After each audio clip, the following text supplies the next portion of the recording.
Le maréchal Khalifa Haftar, homme fort de l'Est libyen, a rejeté jeudi soir l'appel au cessez-le-feu lancé la veille par Ankara et Moscou, annonçant ainsi la poursuite de ces opérations militaires contre les forces loyales au gouvernement d'union nationale reconnues par l'ONU, et alors même que la diplomatie mondiale s'active au chevet de la Libye. À Tunis, on envisage les scénarios les plus noirs. Devrait-on s'attendre au pire? Voilà la grosse interrogation que nous nous posons ce soir dans le décryptage de Niwa Soir, et c'est avec vous, Mamadou Diouf, que nous évoquons le sujet. Tout à fait. Bonsoir et bienvenue.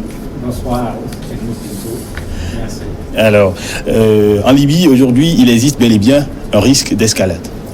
Oui, le risque d'escalade est là. En fait, l'intervention potentielle de la Turquie est venue donner à la guerre un autre niveau, mais le risque d'escalade était déjà là à travers un jeu d'alliance avec des pays qui sont du côté du gouvernement de l'Union nationale de Sarraj, qui se trouve à Tripoli, et de l'autre à l'est avec le général Haftar. Donc on est vraiment face à un gros risque aujourd'hui, pas seulement pour la Libye, mais pratiquement pour la région, s'il y a cette intervention des Turcs sur le champ de bataille. Et c'est l'Occident, la crise pourrait toucher d'autres pays en Europe, et c'est pour cela justement que l'Union européenne et d'autres pays aussi se sont mis ensemble pour pouvoir trouver une solution à cette crise, une solution politique. Mais bien sûr, parce qu'une guerre en Libye, qui pourrait même devenir une guerre régionale, c'est une guerre aux portes de l'Europe. Et si généralement ces puissances occidentales acceptent de vendre les armes, de pousser les gens à aller vers la guerre, ils ne veulent pas de la guerre à leur porte. Ils veulent tout le temps que la guerre se fasse ailleurs, qu'eux, ils n'en subissent pas les conséquences. Ici, il y a deux conséquences. La première conséquence, c'est la migration.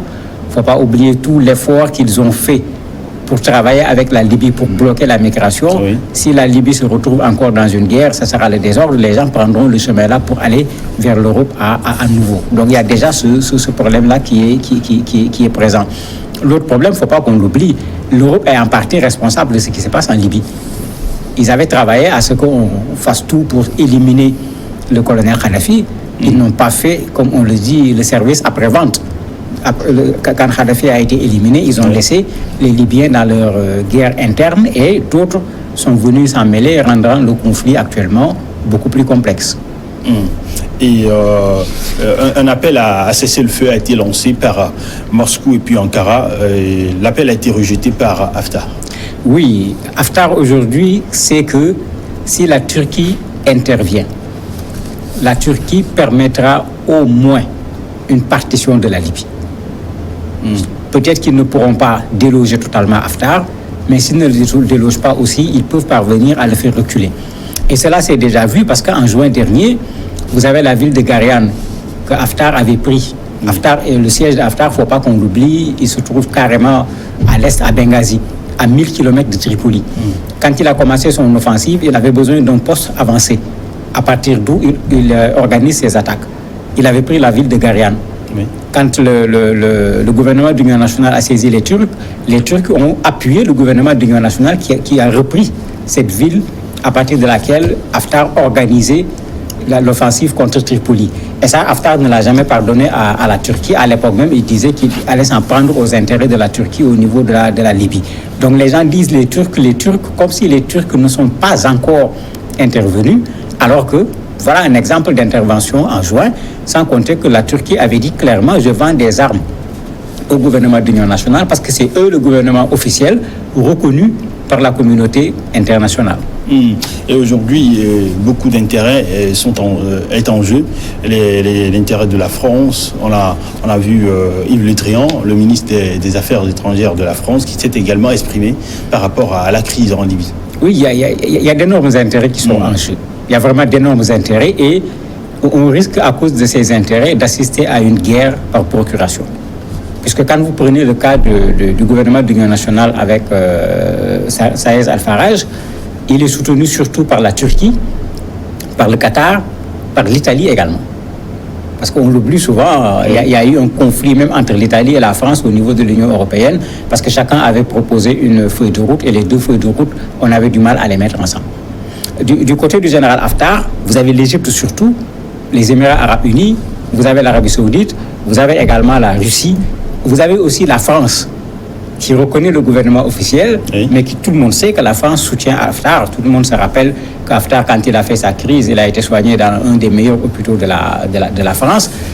Donc cet enjeu est lié à plusieurs choses. La première chose, c'est la reconstruction de la Libye. Les spécialistes disent que l'ardoise, c'est à peu près 300 milliards de dollars. Oui. À côté de cette reconstruction de la Libye, vous avez ce pétrole libyen qui intéresse tout le monde. Il y a un autre enjeu qui est là. Vous avez des terroristes dans le sol libyen. Oui. Si ces terroristes traversent les frontières, mais on se retrouve avec d'autres problèmes. On a vu comment aujourd'hui, une bonne partie de l'Afrique de l'Ouest rencontre des difficultés dont la source se trouve dans la déstabilisation de la Libye. Du printemps arabe Non, la déstabilisation de la Libye avec la chute de Kadhafi qui a créé des problèmes au Mali, au Burkina, la Côte d'Ivoire, tous ces pays qui ont été touchés et tous les autres pays qui sont aujourd'hui menacés. Si on intervient encore à Libye, qu'on se retrouve avec une guerre internationale comme ce qui s'était passé en Syrie, quelles vont être les conséquences sur tous ces pays parce qu'on n'a pas vaincu le terrorisme au niveau de la Libye. Et la position des États-Unis? La position des États-Unis, comme d'habitude, comme toutes les puissances, c'est une position d'intérêt. Quand le maréchal Haftar a commencé son offensive, quand le maréchal a parlé, le maréchal lui-même était convaincu qu'il n'y aura pas de guerre. Rappelez-vous, il avait dit aux militaires de déposer les armes. Il a fait partir ses colonnes, on a montré à la télé effectivement une colonne impressionnante, l'armement et tout. Il se disait qu'avec ça, les militaires vont se ranger, il prend la ville sans combat. C'était ça également l'analyse des États-Unis qui au départ ont soutenu l'offensive du maréchal Haftar. Quand l'offensive a commencé à durer, les Américains ont commencé à reculer en reprenant maintenant la position internationale qui consiste à dire qu'on ne peut pas régler ce conflit sur le plan militaire. Il faut nécessairement qu'il y ait une tentative de réconciliation entre les deux parties libyennes en particulier. Et aujourd'hui, il y a également, comme vous l'avez dit, des réfugiés qui pourraient envahir l'Europe et aussi des menaces terroristes. Mais au-delà de ça, il faudrait dire quand même que si Ankara et Moscou ont appelé à un cessez-le-feu, ce n'est pas uniquement l'intérêt de la Libye qui a été privilégié. Non, ce n'est pas seulement l'intérêt de la Libye parce que c'est pourquoi je parle de guerre par procuration. La Turquie est d'un côté, Moscou est d'un côté. Il y a déjà des Turcs à Tripoli, oui. Il y a déjà des Russes au niveau de la partie Est. Ils ont été vus clairement.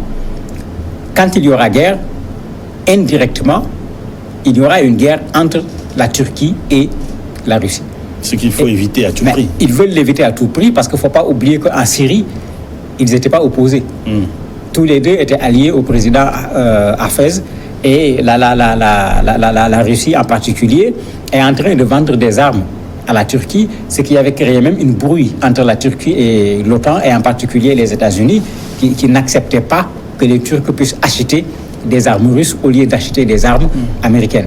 Donc en fait, entre la Turquie et la Russie, il n'y a pas une bagarre en tant que telle, mais ici, les deux risquent de se retrouver en face, raison pour laquelle, dans le cessez-le-feu recherché, oui. C'est une façon d'éviter un conflit par procuration entre la Turquie et la Russie.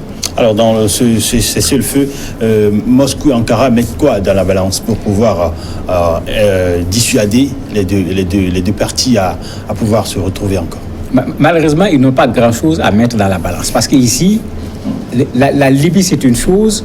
Les intérêts qu'eux, ils défendent, c'est une autre chose. De sorte que le maréchal a refusé parce que dans un cessez-le-feu, dans une négociation, oui. Quand on va aller vers la diplomatie, c'est le maréchal qui sera en position de faiblesse. Puisque c'est Sarraj qui est reconnu oui. Sur le plan international. Par l'ONU. Par l'ONU, par l'Union africaine, oui. Par l'Union européenne. Officiellement, c'est eux. Donc, Haftar, en fait, on lui donne son grade de maréchal, mais c'est un rebelle, pour dire les choses comme elles sont. Oui. Et généralement, quand on va dans une négociation qui a un caractère officiel, on ne prend pas de la même façon ce gouvernement reconnu que ceux-là qui sont en train de s'en prendre au gouvernement qui a été un gouvernement reconnu. Et Haftar le comprend, c'est pourquoi dès qu'on a parlé de cessez-le-feu, il a préféré immédiatement couper court pour qu'on n'aille pas dans ce sens, parce que lui, sa force aujourd'hui, c'est l'espace qu'il occupe. Il a 80% du territoire libyen. Oui. C'est Misrata qui échappe et Tripoli, puisqu'il a pris Sirte il y a quelques jours. Donc lui, il veut jouer sur sa présence géographique. Il veut jouer également sur le fait qu'une partie de l'armée est de son côté, et avec ça, il croit qu'il peut gagner la guerre, ce qui, bien sûr, est très loin d'être évident. Et quelle est la position de l'Afrique par rapport à cette crise en Libye? Malheureusement, tout comme on a été, j'allais dire, absent de façon ridicule quand on faisait tomber Kadhafi, oui. On est dans la même position. Nous partageons la position... C'est une crise qui pourrait également être fatale pour l'Afrique subsaharienne. Mais elle l'est déjà. Elle l'est déjà parce que, je le disais tout à l'heure, le Niger, le Mali, c'est des conséquences de ce qui s'est passé en Libye. Même les pays du Maghreb, l'Égypte, la Tunisie, l'Algérie sont en train de subir les soubresauts. C'est la raison pour laquelle l'Algérie et la Tunisie, par exemple, de tout temps, ont été contre l'intervention étrangère, quelle que soit l'intervention étrangère. Parce qu'à un certain moment, avant la Turquie, les gens disaient que c'était la France qui était venue, une partie de l'Europe, les États-Unis, ils n'ont qu'à venir faire eux-mêmes les services après-vente pour ramener l'ordre en Libye. Quand ils ont tenté, quand ils se sont approchés de l'Algérie, quand ils se sont approchés de la Tunisie, ces pays avaient été catégoriques en refusant la présence de forces étrangères, d'où que ces forces puissent venir. Donc, il y a ce problème-là, parce que ces pays savent déjà ce qu'ils ont subi comme conséquence avec la déstabilisation de la Libye. Ils n'ont pas envie d'une autre déstabilisation qui pourrait avoir un caractère régional. Malheureusement, l'Union africaine ne va nulle part. N'oublions pas que c'est dirigé aujourd'hui par l'Égypte. Oui. Et la rencontre de l'Union africaine, il y avait plein de problèmes, parce que le soutien de l'Égypte à Haftar est un soutien sans faille, sans discussion. C'est lui le président de l'Union africaine. L'Union africaine va prendre quelle position? Et aujourd'hui, tout le balai diplomatique autour de la crise en Libye est dénoncé par plusieurs pays, comme vous parliez tout à l'heure d'ingérence également. Oui, mais tout à fait, parce que pourquoi les gens ont attendu que la Turquie dise « je vais intervenir sur le terrain » pour qu'on ait tout ce balai diplomatique? Est-ce que la Libye était en paix? Il n'y avait aucun problème en Libye? Non. Avec l'offensive du maréchal, il y a eu 1000 morts, 140 000 déplacés. Donc il y avait un sérieux problème qui est venu s'ajouter à un problème libyen qui n'avait pas été résolu. Mais tant que le problème restait dans l'espace libyen et que les pays européens en particulier parvenaient à se protéger par rapport à la migration clandestine, eux, ils étaient là, ils regardaient. Parce qu'on se posait la question, ça va aller dans quelle direction? Et c'est pourquoi certains avaient cette position. On discute avec le maréchal, on discute également avec le gouvernement de l'Union nationale. Tout récemment, quand Sarraj est allé en Italie, oui. Arrivé sur place, il s'est rendu compte que le maréchal Haftar était également là-bas. On ne l'avait pas informé de la présence du maréchal Haftar, alors que l'Italie soutient le gouvernement de l'Union nationale de Farage. Farage a préféré rentrer chez lui, alors que l'Italie voulait tenter tout simplement une médiation pour qu'on trouve une solution politique. Mais vous voyez comment les positions sont tranchées. L'un qui dit « je ne veux pas cesser le feu, on va continuer l'offensive ». L'autre qui vient à Rome, l'occasion est là pour qu'on se rencontre, et qui refuse de rencontrer le maréchal. Bon, quand il n'y a pas de dialogue, c'est les armes qui vont parler tout simplement. Est-ce que vous pensez qu'il pourrait y avoir une solution politique pacifique probable? C'est probable? Directement, ça va être difficile. Ça va être difficile, et c'est pourquoi les analystes sont en face de plusieurs scénarios. Parce qu'on se demande par où trouver la solution. Puisque, comme j'ai dit, les positions sont tranchées. Les deux hommes, on les met difficilement autour d'une même table. L'Italie a essayé, la France a essayé, la Russie a essayé, l'Égypte a essayé. Mais la vérité aussi, c'est que tous ces pays qui essaient, on connaît la position de ces pays, et ils sont d'un côté. Et ça devient bizarre également quand je viens me présenter comme étant un médiateur dans un conflit, alors que tout le monde sait que je suis partie prenante du conflit parce que je soutiens une partie du conflit. Je crois que pour qu'on puisse trouver une solution, il faut peut-être retourner aux Nations Unies. Mais malheureusement, tout le monde sait ce que représentent les Nations Unies. Ça devait être l'organisation idéale pour pouvoir résoudre un tel problème, où on revient sur les principes. Malheureusement, les principes, les pays l'annoncent et les pays ne les respectent jamais. L'Union africaine aurait pu jouer ce rôle, mais comme on le voit sur cette question, on les entend de temps en temps, mais rien de concret a été fait par l'Union africaine. Et le terrorisme pourrait également toucher les pays de l'Afrique subsaharienne, comme on vient de le dire aujourd'hui. Et jusqu'à présent, l'Union africaine ne prend pas position. En fait, le problème de l'Union africaine, c'est que vous avez des pays de l'Union africaine qui sont divisés autour de cette question. Vous avez le président actuel de l'Union africaine qui prend fait et cause pour le maréchal Haftar, alors que l'Union africaine a adopté la position officielle des Nations Unies qui consiste à soutenir le gouvernement de transition de Fayez al-Sarraj.